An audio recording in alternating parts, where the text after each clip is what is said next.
A high-level meeting with Chinese President Xi Jinping in South Korea.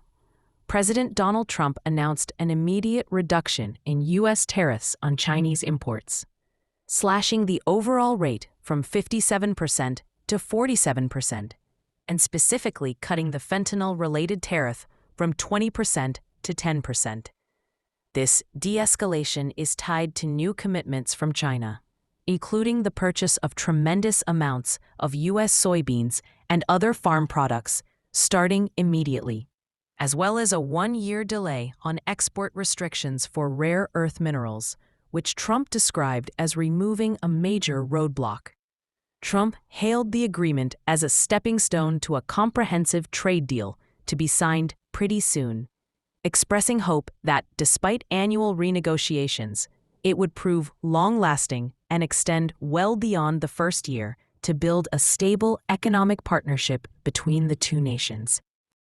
It was the handshake that the world has been waiting for, but does it mark an end to the uncertainty that has been plaguing global commerce? Presidents Donald Trump and Xi Jinping met in South Korea to sign a trade deal, with Trump repeatedly speaking of his great relationship with the Chinese leader. But he's a very tough negotiator. That's not good.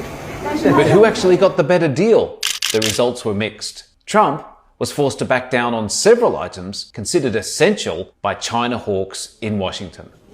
Given our different national conditions, we do not always see eye to eye with each other. Xi promised Trump that he would buy some American soybeans. That comes after China apparently ordered its companies to buy almost none this year. That helps American farmers, but it can be hardly considered a victory. US agricultural exports to China were doing much better before the trade war. China also agreed to postpone for 1 year sweeping new export controls on rare earths that were introduced in October. These are crucial for global manufacturing.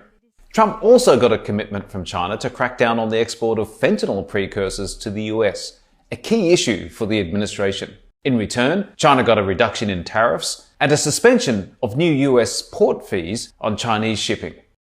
Most importantly, Beijing also got a 1-year reprieve on a move by Washington to extend US semiconductor export controls to the subsidiaries of blacklisted Chinese companies.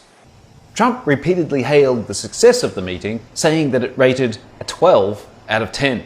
But most analysts think China actually came out ahead. In the past, China might have acceded to the US demands, but this time it was able to fight the US to a standstill, holding American industry hostage with its rare earth controls. This will not be the last that we hear of superpower